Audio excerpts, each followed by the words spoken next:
Hola a todos, buenos días, tardes o noches, donde quiera que estén leyendo este mensaje. Nunca he escrito al canal o al grupo, pero llevo escuchándolos desde hace tiempo y quiero compartir mi historia con ustedes. Espero puedan leerme.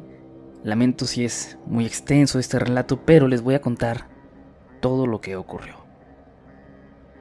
Me llamo Said, resido en el estado de Aguascalientes, en México, y lo que quiero contarles sucedió hace ya 2 años, un mes de noviembre, cuando yo tenía 16 y como toda chica normal, tenía un grupo de amigas. Cursaba la secundaria cuando conocí a la hermana de un compañero. Reservaré su nombre, pero daré su apellido. Baez. Ella era una chica realmente agradable y callada. Nuestra amistad duró los 3 años de la secundaria. Ella casi vivía en mi casa. Nos veíamos mucho y mi madre la quería como una hija más. Entrando a la preparatoria, por desgracia, no quedamos juntas, pero seguíamos viéndonos como siempre. Nuestra amistad, podría decirse, era de las mejores que tuve. Era una de las pocas amigas que tenía, junto a su hermana menor que también se juntaba con nosotras. Yo era la mayor de las 3. Baez, 1 año menor que yo, y su hermana 2 años, respectivamente. Cursaba el tercer semestre de la preparatoria cuando pasó algo que hasta ahora sigue marcando mi vida. La tristeza y el no saber lo que realmente pasó con mi mejor amiga me sigue atormentando. Al ir las dos en diferentes escuelas, solo nos veíamos en las tardes para hablar. Aunque vivíamos cerca, yo la visitaba cada que podía por lo mismo, pero un día me sentía realmente ansiosa por verla. No sé por qué, pero tenía el presentimiento de que algo le había pasado. Esa misma tarde fui a su casa para visitarla, pues hacía una semana que no la veía, ni a ella ni a su hermana. Al tocar su puerta me encontré con la hermana menor totalmente sola en la casa. Me pareció extraño, ya que su hermana y su hermano llegaban temprano, y su mamá a esas horas ya estaba con ella. Su papá se había divorciado de su mamá y vivía en otra casa. Al entrar, me dijo que Baez había tenido una emergencia en la preparatoria. En ese momento algo dentro de mí me decía que aquello iba a terminar muy mal. Me comentó que Baez había tenido una especie de crisis, que en la misma escuela tuvo que llamar a la ambulancia. Yo primero pensé que pudo haber sido alguna clase de accidente, pero no. Lo que me contó ese día me puso a pensar demasiado. Me dijo que su hermana, mientras exponía, se quedó observando un punto fijo al fondo del salón y que de la nada se desmayó. Todos acudieron en su rescate. La hicieron despertar pocos minutos después, pero mi amiga parecía ida y decían que hablaba incoherencias. Decía que había algo que la estaba siguiendo y de la nada comenzaba a gritar. Decía que no sabía dónde estaba, que no conocía a ninguno de sus compañeros, por lo que rápidamente la llevaron a un hospital y desde entonces no tenía más noticias de ella. Ese día, de hecho, solo supe eso. Y al caer la noche, cuando llegó su madre, nos dijo que mi amiga estaba bien, pero que se quedaría en el hospital para ser observada. Durante los días siguientes acudí a la casa para estar con su hermana, para saber sobre mi amiga. A mí no se me hacía nada normal, y esperaba que no fuera nada malo. Aquel día su madre llegó de cuidarla en el hospital y nos dijo que podríamos ir a visitar a Baez para verla. Incluso en el hospital, nos platicó que no dejaba de mencionar nuestros nombres, el de su hermana y el mío. Con permiso de mi mamá, fuimos a visitarla, pero al ser menores de edad no nos dejaron hacerlo. Nos dijeron que fuéramos al día siguiente. Total, por eso me quedé a dormir en su casa para poder ir muy temprano en la mañana, ya que su padre pasaría para llevarnos. Esa noche no pude dormir bien. estaba en su habitación. En la madrugada me despertó un ruido en la ventana. Eran unos toquidos fuertes y yo no quise asomarme por miedo. Lo que sí puedo decir con certeza es que esa habitación tenía un ambiente pesado. La mañana siguiente fuimos al hospital. También iba la mamá, el hermano, la hermana y yo. Después de una hora esperando pudimos pasar a escondidas de los vigilantes, por así decirlo. Primero su hermano, luego su hermana y finalmente yo. Solo teníamos 10 minutos para verla, ya que al ser menor de edad y ella estando en una sala donde había más enfermos, no querían arriesgarse. Al subir yo me sentía nerviosa, y mucho, pues lo que se decía de mi amiga en el hospital no me hacía sentir mejor. Yo solo quería que ella estuviera bien. Y al bajar del elevador y llegar al piso donde se encontraba, logré ver a mi amiga, y una gran sonrisa me asomó en los labios. Sin embargo, noté algo raro en ella. Se veía un poco más regordeta, que según me dijeron fue por el suero. Suero que le habían estado dando esos 2 días. Y este aumento de peso era muy notorio, pues ella era bajita y muy delgada para su edad. Pero lo que más me intrigó fue ver que la tenían atada de las muñecas a la cama. Mi amiga al verme se puso inmediatamente feliz y yo casi lloró al verla. La abracé y le hice las típicas preguntas de hospital. Si estaba bien, qué comía. Precisamente era la hora del almuerzo, y su madre llegaba en ese momento para empezar a darle de comer. Yo solo la veía y le decía que se recuperara pronto, que quería verla bien para salir de ese lugar y para poder ir a comer sushi. Mi visita fue rápida y al despedirme de ella me fui al elevador. No sabía por qué, pero al ver la mirada de mi amiga, sentía que no era ella. Sentía que había algo de maldad, de burla en sus ojos. Y al que la tuvieran atada, me ponía a pensar aún más. La tarde de ese día me quedé en casa de mi amiga para hacerle compañía a su hermana. Pero al estar solas, la casa daba algo de miedo. En esa soledad me confesó algo muy aterrador. Lo había notado después de salir del hospital, pero no me dijo nada hasta entonces. Me dijo que mi amiga estaba atada a la camilla porque en las noches anteriores, exactamente en la madrugada, se levantaba y comenzaba a gritar, a alterarse de un modo que terminaba dañándose a sí misma. A su mamá es a la que le tocó vivir esas experiencias. La conmoción era tal que mi amiga despertaba a las demás personas de esa planta.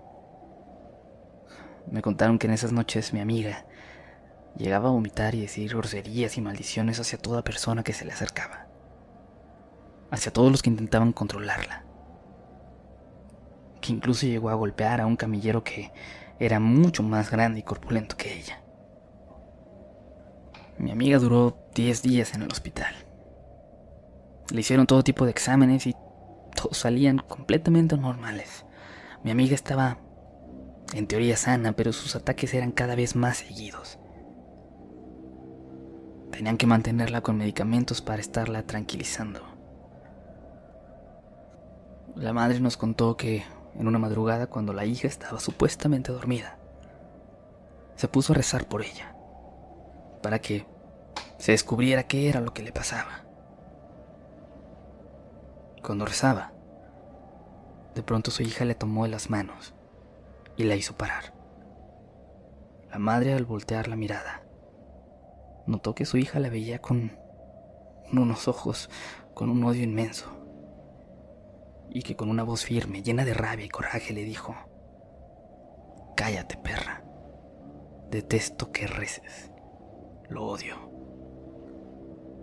La madre, sorprendida, se dio cuenta de que su hija no tenía ningún problema de salud. Esos días en el hospital pasaron muchas cosas, tantas que supimos que el personal la llamaba la chica poseída. Y es que todos sabían que sus palabras, que los ataques no eran comunes, que lo que hacía no era normal en una chica tan pequeña. En una ocasión, el mismo caballero al que golpeó platicó que mientras rezaba frente a ella, volteó a verlo y le dijo: no importa cuánto recen ni cuánto hagan, ella ya es mía y arderá conmigo en el infierno. A ella y a su hermano me los llevaré. La hermana menor, que fue la que me platicó todo esto, contó que en ese momento el camillero la enfrentó y le dijo que no se llevaría a nadie. Mi amiga se reía de una manera macabra. Esa vez, según dicen, puso los ojos totalmente en blanco. Decían que en sus ataques lo que más le enojaba era que rezaran, y como su madre llegó a hacerlo, había momentos en los que mi amiga estaba lúcida y le pedía a su madre rezar con ella. Pero había otros en los que cada rosario que su madre le ponía, ella se los arrancaba y los rompía diciendo que la quemaban de una manera horrible. Su madre nos decía que ver aquellos ataques, entre comillas, de su hija era algo traumático, horrible. Que podía ver cómo la garganta de su hija se hinchaba de una manera anormal. Que solo atinaba a pedirle a Dios que la curara, que la salvara de aquello que la atormentaba. Nosotros no podíamos hacer mucho, ya que al no dejarnos entrar al hospital, solo escuchábamos lo que pasaba por las palabras de alguien más, por lo que nos contaban. Y además la mamá de mi amiga no quería decir mucho. Hablando por WhatsApp una noche con la hermana menor, esta me mandó un audio con un mensaje que decía: oye, escucha esto, hay una voz al final. Empecé a escuchar el audio. Escuchaba a mi amiga hablar sola en su casa. Todos ya creíamos que a mi amiga lo que le había pasado era algo diabólico.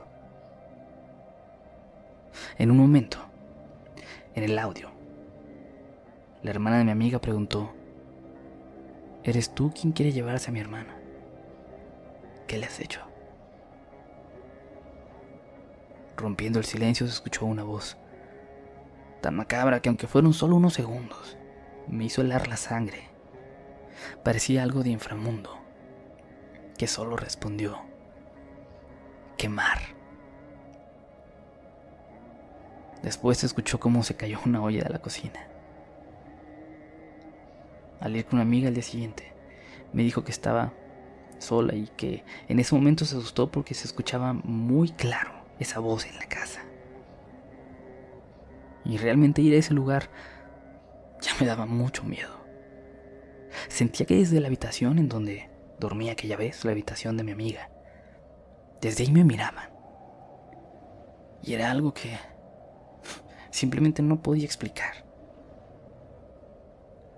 La madre comenzó a ir con personas que supuestamente curaban para pedirles ayuda con su hija.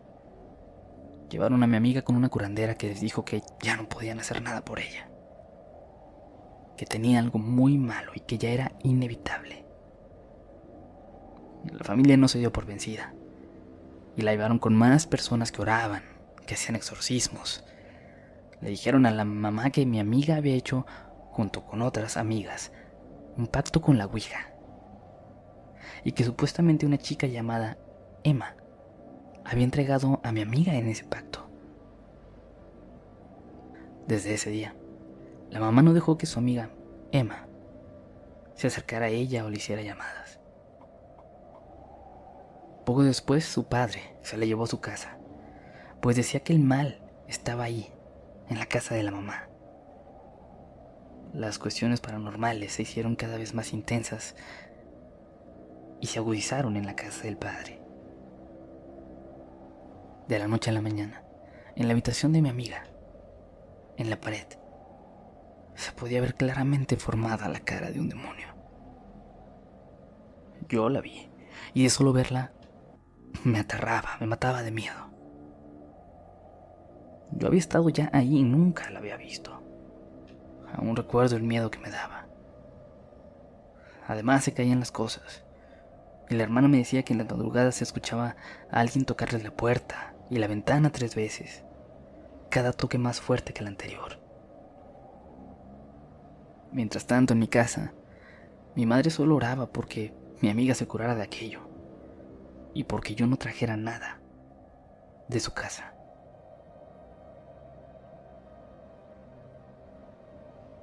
Cinco días después, como era común, me dispuse a visitar la casa de mi amiga. Al llegar, todos los familiares estaban afuera.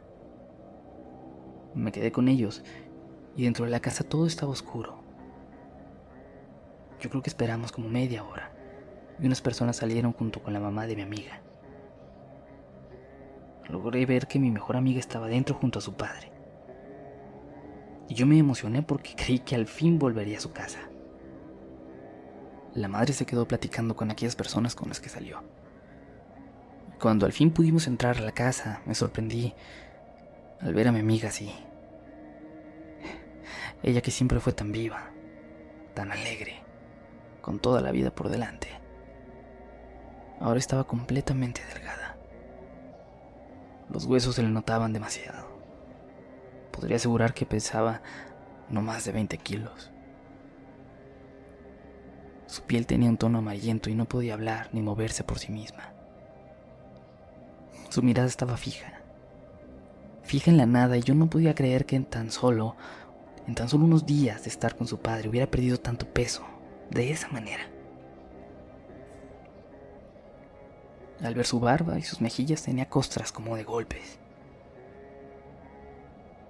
La hermana preguntó que qué le había pasado y su papá contestó que ella se los había hecho con una cama.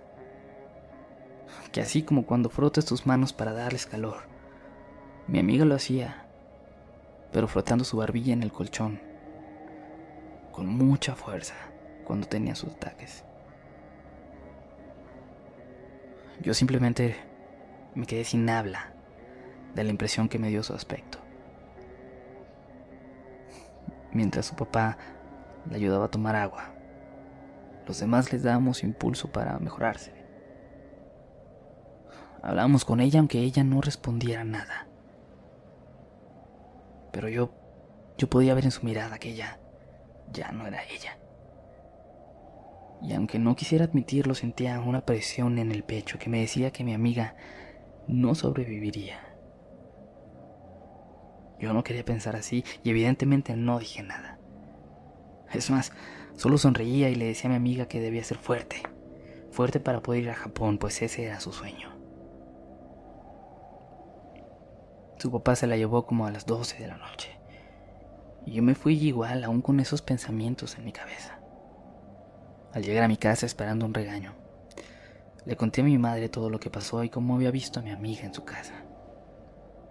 Ella solo me dijo que no tuviera muchas esperanzas de ver a mi amiga mejor, pero yo no quería creer eso. Esa noche no dormí nada bien. Me despertaba continuamente al sentir que algo me veía y sentí un terror inmenso, al igual que una gran tristeza. Esa noche soñé que mi mejor amiga venía a mi casa y me decía que no se quería ir, que quería quedarse. Yo solo le respondía que era libre de irse, que se podía ir, que yo la vería después, pero ella se aferraba a mí. Y juro que en el sueño nos dimos un abrazo realmente largo. Yo solo quería llorar. Así estuve toda la noche, con ese sentimiento en el pecho hasta que amaneció. Al día siguiente no fui a la preparatoria porque estaba muy decaída, muy mal realmente. No quería pensar en que mi mejor amiga se podía ir de este mundo. Y más en esa etapa en la que yo tenía bastante depresión, ya que 3 meses atrás mi padre había fallecido. Y a mí no me estaba yendo nada bien en la escuela. Durante aquel día intenté distraerme. Trataba de estar normal, aunque mi madre notaba que yo estaba rara. No le conté nada del sueño. Más tarde esa noche, alrededor de las 9, sonó el celular de mi madre. La llamada era para mí. Cuando contesté, me di cuenta que era la hermana de mi amiga. Le pregunté qué pasaba. No podía dejar de pensar que estaban a punto de darme una mala noticia. Al empezar a hablar, lo supe y todo mi mundo se vino abajo. Me sentía verdaderamente mal y comencé a llorar como nunca, aún antes de que me lo dijeran. Said, ella ya falleció. La estamos velando ya. Mi madre me vio y de inmediato me abrazó tomando el teléfono. Yo solo me salí a tomar aire, a llorar ante aquel impacto que tenía. Mi madre colgó y me dijo todo. Nos arreglamos para ir al funeral de mi amiga. Yo estaba totalmente devastada, no sabía qué hacer o qué decir. Al llegar vi a compañeros de la secundaria que estaban ahí. Yo me acerqué con la familia para darles mi pésame. Abracé muy fuerte a su hermana. Casi al final del funeral me pude acercar para verla, para ver su cuerpo inerte en el ataúd. Luego salí a tomar aire con la hermana de mi amiga. Me platicó que había muerto a las 4 de la mañana, en casa de su padre. Justo entonces lo relacioné con mi sueño. Me di cuenta que lo que yo había soñado era en realidad a mi amiga despidiéndose de mí. Mi amiga que no quería irse. La hermana me dijo que no me dijeron nada temprano porque les entregarían el cuerpo de su hermana hasta en la tarde para velarla. Me platicó que desde noches atrás su padre había vivido muchas cosas paranormales en casa. Y que incluso mi amiga se levantaba en la madrugada y se quedaba frente a la cama de su padre mirándolo con odio. Que siempre tenía un olor putrefacto en la piel. Un olor que no se iba por más que la bañaran. Ni siquiera con un jabón que les dieron los curanderos. Y que mi amiga vomitaba todo, que ya no podía comer. Y que por eso se había puesto tan delgada. Al final la cuidaban como a un bebé. Y aunque nadie quería hacerlo, la ataban a la cama para que no se hiciera daño ella sola. Me contó que cuando supieron que una amiga le había entregado la ouija, primero habían sospechado de mí, porque era su amiga más cercana. Pero que los mismos curanderos, cuando me conocieron, les dijeron que yo no había tenido nada que ver. Me contó entonces que 2 semanas antes de todo, mi amiga le decía que veía una figura negra, muy alta y de ojos rojos. Una figura que veía todas las noches, que la acechaba y que le daba mucho miedo. Esta figura, esta cosa, tenía un olor a quemado muy penetrante y le decía que se la llevaría. Mi amiga evidentemente tenía miedo, pero no le quería decir nada a su mamá para no asustarla, preocuparla de más. La causa exacta de la muerte no la supieron. Y se les dijo a las personas no tan cercanas que su muerte había sido natural. Claro, los demás sabíamos que esa no era la verdad. Todos tenían sus teorías. No sé si algo la orilló a hacer este pacto. Poco antes de que todo aquello pasara, mi mejor amiga me preguntó: oye, ¿se podrá vender el alma al diablo? Claro que eso me sacó mucho de onda porque ella era muy inocente sobre estas cosas. Yo solo le dije que el diablo siempre cobra todo al doble o al triple cuando quiere, y que hacer un pacto era ponerle fecha a tu muerte. Toda esa etapa fue muy triste, llena de cosas extrañas. Incluso después de los rosarios a mi amiga que se hacían en su casa, se seguían escuchando cosas. La cara del demonio en la pared se quitó hasta 1 año después, de manera muy extraña. Yo me despertaba en la madrugada, sin falta, cada que se cumplía 1 mes más de la muerte de mi amiga. La primera vez pensé que era algo que no tenía importancia, pero me preocupé cuando me empezó a pasar cada mes, durante los siguientes 12 meses, en los que despertaba a la misma hora, a las 4 de la mañana, sintiendo que algo me miraba. Nunca se lo conté a nadie. Ya no he hablado tanto con su hermana, pero según me dijo la última vez, dejaron de pasar cosas en su casa.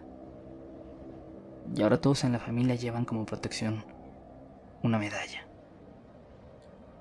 Sin duda, esta experiencia es lo que más me ha marcado en la vida. Y a mis 18 años puedo decirles que los demonios existen. No supe, nadie supo realmente qué hizo mi amiga o qué le hicieron. Pero sé que se la llevaron muy joven, que ella era la única que sabe la verdad y que se la llevó a la tumba.